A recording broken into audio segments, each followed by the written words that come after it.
Okay, it's 12:48 and welcome to this live edition of the stock market today.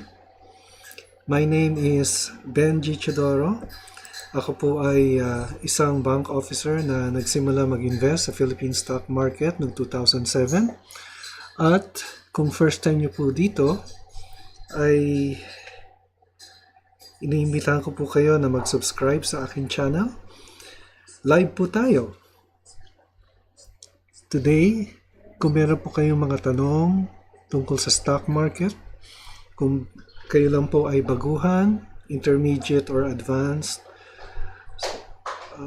ilagay niyo lang po yung tanong sa inyong comment box o sa comment box at aking sasagutin sa abot ng aking makakaya. Kung hindi ko po kaya sagutin, sasabihin ko po sa inyo. Okay? Tingnan po natin ang Philippine Stock Exchange. Ngayon ay 12:49.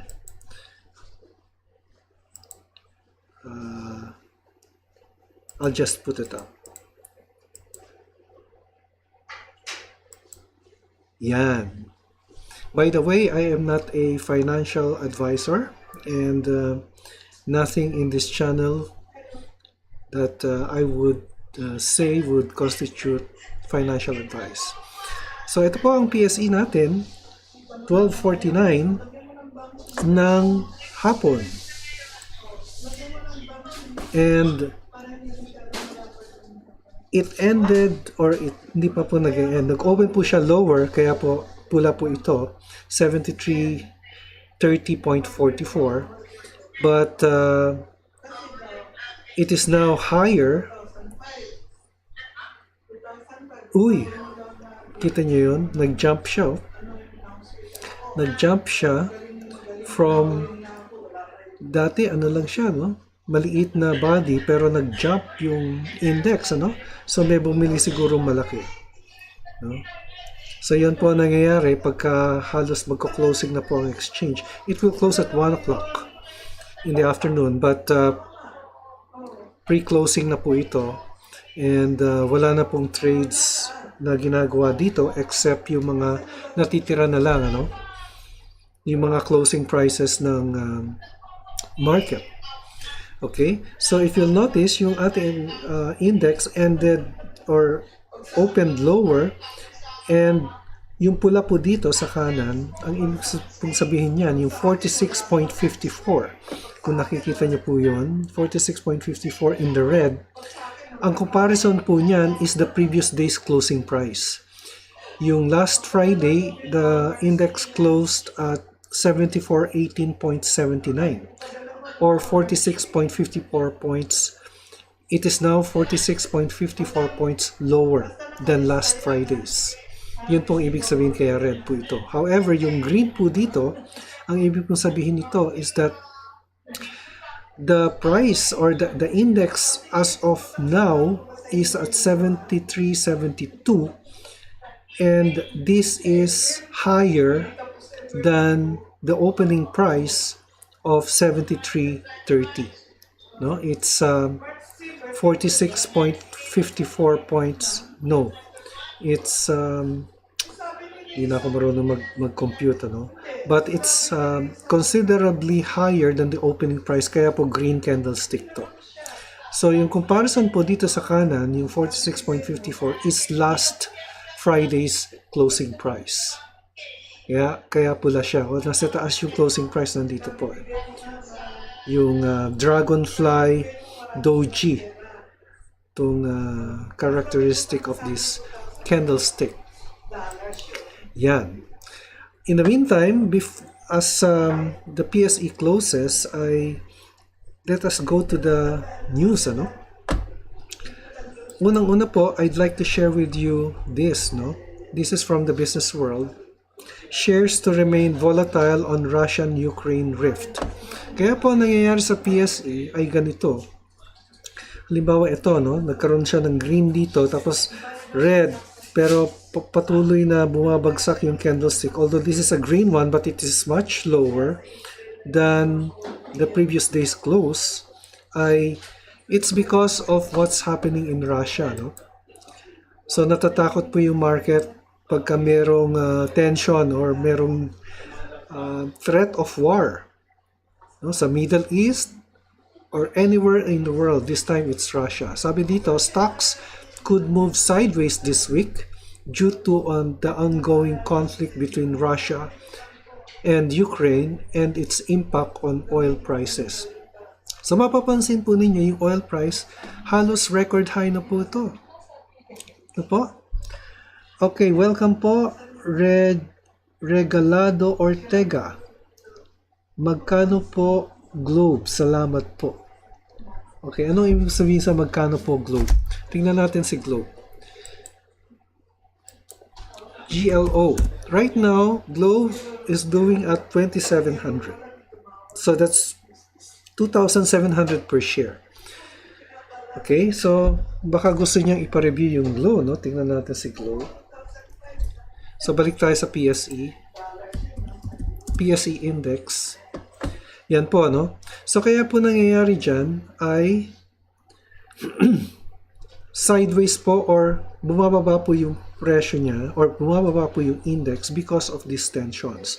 And it seems to be holding on the 50-day exponential moving average. Ito po yung blue line na nakikita ninyo. Moving average po yan, no? Moving average for the past 50 days. And it seems to bounce at this level. So yan po ang pinaka-support po natin ngayon, although the lower support level would be the black line, which is our EMA 100. Yan po. Ngayon po, aside from the stocks moving sideways, ang ibig pong sabihin ng sideways ay paside po yung movement, no? Paside. Yan.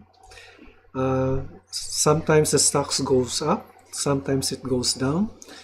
Pagka nakikita nyo po yung ating long-term, medium and long-term indicator na halos straight line lang, ang ibig pong sabihin nun ay sideways. So ito po, while the long-term indicator is upwards, kasi 100-day po ito eh. Starting at this point here, noong February 11, halos sideways po yung kanyang movement. Actually, starting here, at this level. No, yung January, up to today, at kung computin nyo po yung 7 days po niya, halos straight line po lang yung movement niya. Yun pong ibig sabihin ng sideways. Okay. The market, Russia's strategic nuclear forces held exercises overseen by President Vladimir Putin on Saturday, and Washington accused Russian troops massed near Ukraine's border of advancing and being poised to strike, Reuters reported. So maraming tension po ang nangyayari. And then it added to that, hindi naman added to that, but in order to stem the volatility of the market, the Banco Central kept the bench rate, interest rate steady to support economic recovery. Okay, so yun po ang pinaka-news natin. But another news that we have here is Balai ni Frutas, no, files for 309 million IPO or initial public offering. Yan po ang ating main news, and may I go to that now, but actually let me put up my slide first. I have a slide on Balai.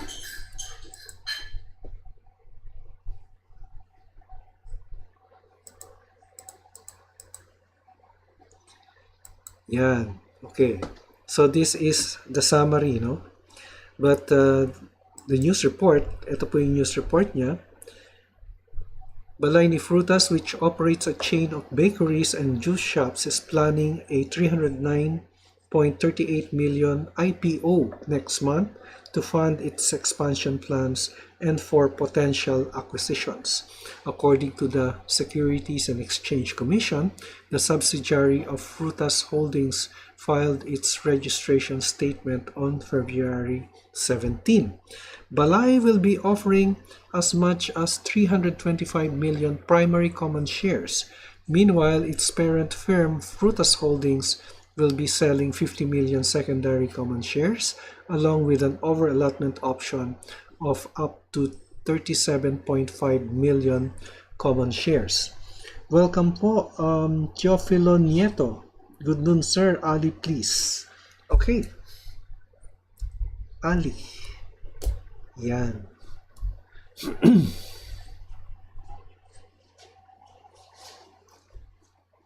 Let me see kung meron pa. Balai may raise up to... Okay, the company will not receive any proceeds. Balai may raise up to 243.8 million in gross proceeds from the sale of 325 million primary common shares. The company may net up to 220.4 million from its IPO. Majority or 81.8 of its proceeds worth 180.4 million will be used for its store network expansion. The company aims to open 120 new owned stores in Metro Manila. So hindi sila nagpa-franchise, kanila ito. And selected urban areas across the country until the end of the year. Sa amin po, sa Parañaque, meron pong dalawa within our subdivision. Isa sa may at the end of Doña Soledad at yung isa at the middle. The company owns bakery chain Balai Pandesal, Buko ni Frutas, and Frutas House of Desserts. Buko ni Frutas offers fresh coconut drinks, while Frutas House of Dessert serves fruit shakes and desserts. And then what are the other highlights here? Balai plans to conduct its offer period from March 16 to 22, while its tentative listing date at the Small, Medium, and Emerging Board of the PSE is set on March 30. The company has yet to decide on its stock symbol. Okay, so yan po ang ating main news, and let's see if we have other news here. But I think we have covered the main segments already,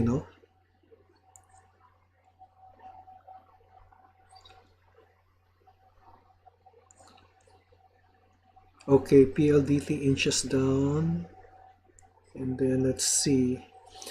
Ito, magandang balita to, Medilines anticipates record year after booking 1 billion orders. Alam niyo yung Medilines, napakababa niya, It's... Silipin natin si Medilines. Medic. Ayan, Ang pinaka-IPO po niya is nasa 225, I think. Nasa 116 lang. Ngayon. So, nagkaroon na siya ng activity upwards. At yung RSI tumataas na rin. Okay, so tignan natin. 1 o'clock na po. And let us refresh our... I'm using Instagrams, the chart that I use and the information on the stock market that I use is Instagrams. And also the indicators that I use are also from there. Kasi user-friendly po siya. So ito po yung index. Let me check lang kung ito na nga ba yung closing niya. 101 na po. PSE.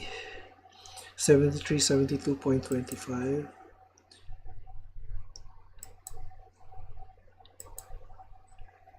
And then sabi ni Philip OFW Live, good afternoon. Good afternoon po. Si Renaldo Ortega, si Teofilo, Nieto Teofilo, and Philip OFW. And then McKenna Moore, VUMONG,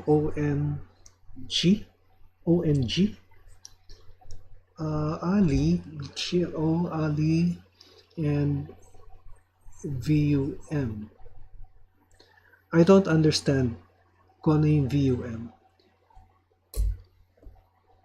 ONG. May stock bang ganun? VUM o Vulcan? VUL ang alam ko eh. ONG is, I'm not familiar with it. Okay. Okay. So, tingnan natin. Nagbalanse ba? 73, 2.25. Okay. So, let's put up our indicators. So, ito na po tayo. Okay, the Philippine Stock Index fell 46.54% amid tensions with in Russia and the Ukraine. 73, 72.25 po yung index today, falling 0.63%. At tulad ng sabi ko kanina, yung pinaka-support level niya ay nasa EMA 50, while the next support level or the secondary support is at EMA 100. Okay? Kasi may mga overshoots po dito. And yung ating market activity naman, 129 companies declined, 72 advanced, while 46 remained unchanged. The all-share index also declined by 0.18%. However, 7.03 lang po yung binaba niya, meaning flat or flattish yung all-share index, while the PSEI had 46.54 points, is 46.54 points down. Ngayon, yung sectoral indices naman mixed, no? Yung ating financials, mining, and properties were in the green, led by properties at 2.14%. The holding companies, industrials, and services were in the red. The holding companies led the losers at 2.38%. Ngayon, sa market naman, ay ito po yung most active, but we will be reviewing first your request, ano, si Globe and Ali. And then, si SM lost, SMPH. Tingnan natin kung anong pwede natin i-review. Okay. So, maglagay po tayo ng something here.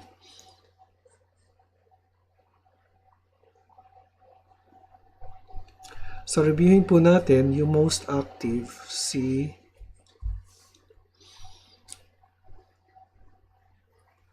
One, two, three, four.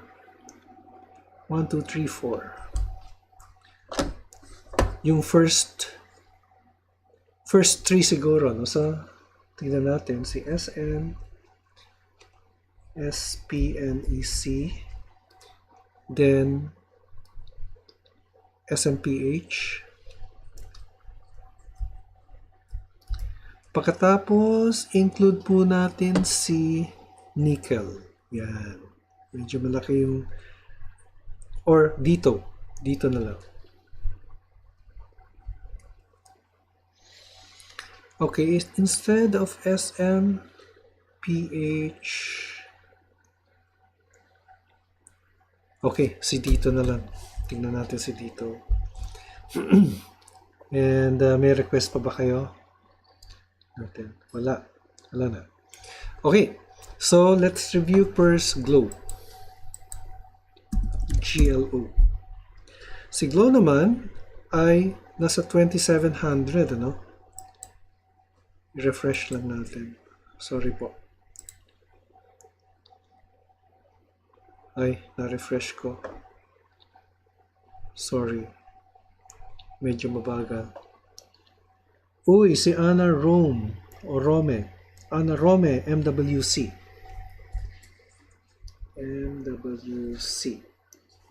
Okay. So, unahin natin si GLOW. Nasaan ka, GLOW? Ito. Flat si GLOW, no? So, bumababa po siya. Put up natin. Yan. Bearish po si GLOW, no? Or bearish po yung kanyang stock.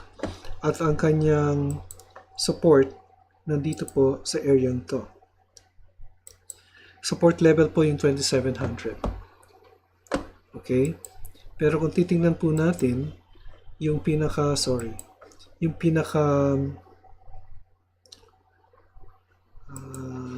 wala pala akong fundamentals dito. Teka, silipin lang natin ha. Yung funda ni Glow. Ang kanyang target price based on fundamentals, 28.50. So, meron pa siyang a little bit of upside. No? A little bit of upside si Glow based on fundamentals. So, nasa 2,700. Mga 4 or 5% siguro yung upside pa nito. But it has reached its value already, no? So yan po yung pinaka-support niya at meron siyang dividends. Okay, may dividends siya. Ex-date is February 17, payment date is March 10. Yan. So magandang presyo po yung 2,700. At magkano yung dividend niya? 27 pesos. That's about, tama ba? 1%. 1% ang dividend yield, no? This is the first one during the year. No? So last time it gave 1, 2 ng dividend. 3 and 4. 4 times siya nagbigay. So, roughly about 4% last year, no? Yan po ang pinaka-assessment natin kay Glow. Okay. Ngayon po, yung pinaka-resistance, dito ko lang siya nakikita. This one here sa 3204. But definitely the support level has been reached already here, no? Nasa 27 or 26, somewhere there, no? 2670 ang pinaka-support level. Kasi po ang support and resistance, hindi po yan exact points, but these are areas. And then tingnan naman natin si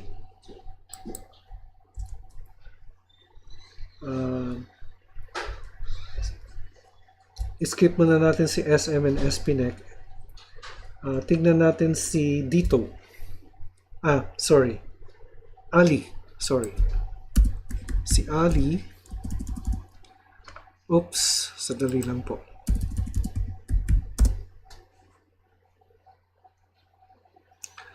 Ali. Naku. Tumataas si Ali ha. Pero meron siyang Dragonfly Doji. Meaning, mukhang nagkaroon ng konting red here, no? Kasi po nag-open siya na to 39.75. It ended at 39.70 or 5 centavos lower, kaya po red po ito. However, the closing price of 39.70 is higher than the closing price last Friday. Kaya po green ito. Yan. Okay. Pero just the same, the candlestick appears to be higher and therefore the stock bullish. Ito po yung sinasabi kong sideways. Ito po. If our indicators is just moving on a straight line, the stock is moving sideways. Yan. But if our indicators suddenly, or hindi naman suddenly, kundi are under the candlestick, nagiging bullish po yung stock. Meaning, tumataas po yung ating presyo ng stock na ito, which is now happening, and there were several solid green candlesticks, particularly on February 16 and February 22. So maaring nagko-consolidate lang po ito, at magandang indication po ang volume dahil po maaring magkaroon po ng continuation ang stock, meaning maaring it may even move higher. Ang RSI is also high or a bit high at 66.61, approaching overbought, pero hindi pa po ito overbought. So maganda po yung prognosis or yung assessment natin kay Ali dahil under the candlestick po siya. Ngayon, ang pinaka-resistance, ang pinaka-support po niya ay nandito. Nasa 37.96. Dahil meron pong resistance dito, nagkaroon po ng resistance dito, nagkaroon ng resistance dito na ngayon ay support. No? Ngayon, yung resistance level naman, let's do a 1 week. Nandito po. Okay. Yan, 41.95. Yung pinaka-resistance level ni Ali. Or almost 42 pesos. So yan po ang aking take for Ali, which is now, or which is on an uptrend. Okay, and then let's do MWC.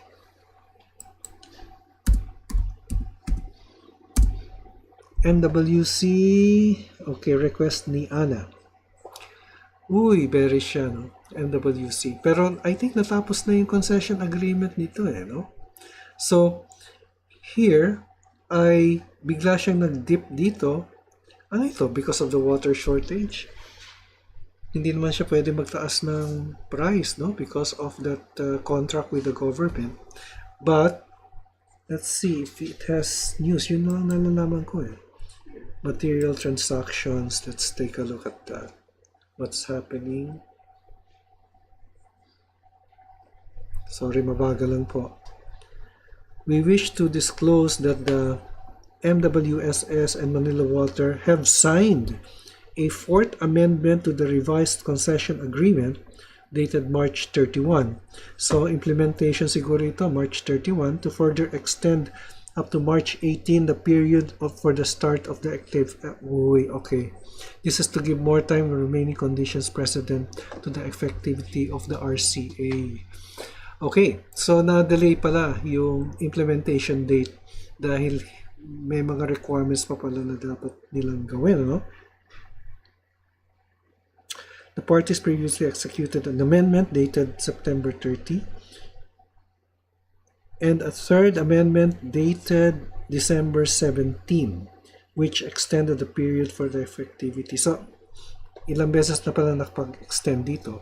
Pero, I guess this is just market sentiment and what's happening in the world, no? And our stocks get affected because of fear. Natatakot sa kung ano mangyayari sa events, no? Sa ating daigdig or in our world.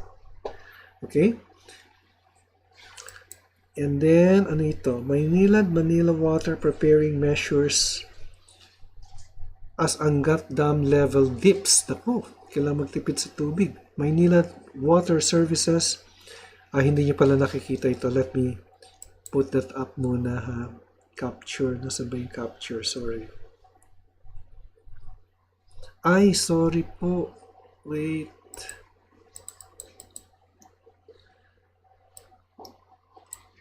Okay. All the while, nasa Frutas pala ako. Sorry po. I'm sorry. Mari. Hello, Mari. Maraming salamat, ha. Hi, Kuya. Supporting your channel and watching you live. Naku, marami pong salamat. Mari Tutels. Mari Tutels. Okay. Thank you. Yan nga bang... Yeah. Okay. Parang akala ko nagkamali ako ng basa. Maraming salamat, Mari. Okay, MWC pala. Yan po, no? Sorry po at nawiwila ako sa pag-analyze. So, yan po MWC. Tingnan natin yung glow. Kakahiya naman sa iba na yan po, no? Yung support and resistance. Nagcha-chart pala ako. Pero iba yung nakikita ninyo. Sorry po. Okay. And then, so that's glow. This is the resistance. This is the support. And then, tingnan naman natin si Ali. Yan. Okay, Ali. Yan po yung sinasabi kong sideways. Ganito po yung forma niya. At ito po yung line ko to indicate resistance. na naging support. Yan. Okay? And then, hello. Okay. Hello po. Hello, Mari. And then, tingnan man natin si Glow Ali, MWC. Try naman natin si SM. MWC, SM, SPNEC. So, try natin si SM. Yun yung most active stock ngayon.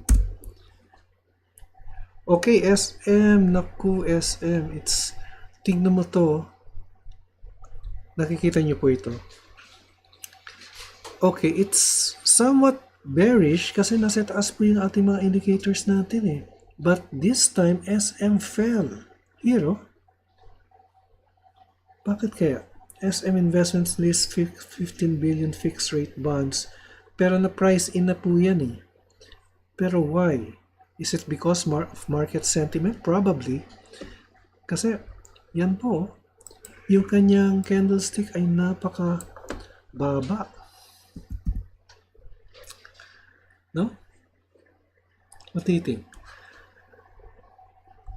And, meron po siyang gap. Anong ibig sabihin? There is a gap down. Ito po. Tanggalin natin muna. Yan. Okay, this is the candlestick here. And, mind you, there was a lot of volume today kasi number 1 siya. Yan o, SM, pero it lost 6.62 points. So, ang baba. 61 points down. And meron po siyang gap down. Sorry. Ito po. Yan po yung gap niya. Pinaka-gap po niya. Ibig sabihin, there was a gap down here which should be filled at a later date.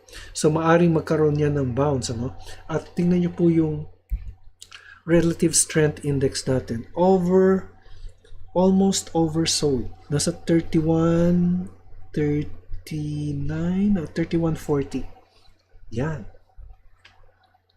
Yan po. And I would say that I don't know what you call this, no? Probably a breakdown, but there is a lot of volume here, no? So I expect the stock on the following day to bounce.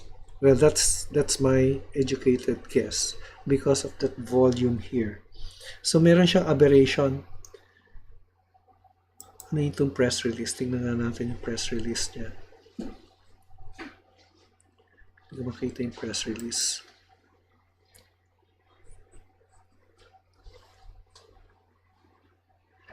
Bonds to. Okay. Okay. So, that's it for SM.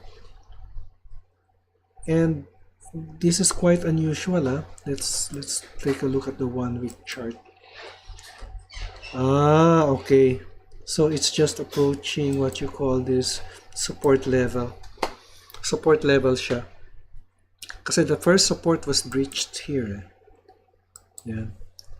Nasa 915 yung first support level na na-breach, and it fell again and it reached another support level at 842. Dahil dito po ay, although medyo matagal-tagal na po ito, pero historical data pa rin po ito. Okay? So I expect the stock to bounce on the coming days. Okay? Then SPNEC. Ito yung solar power. 186 na po.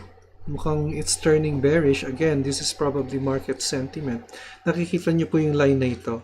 Ito po yung orange line na yung 20-day exponential moving average.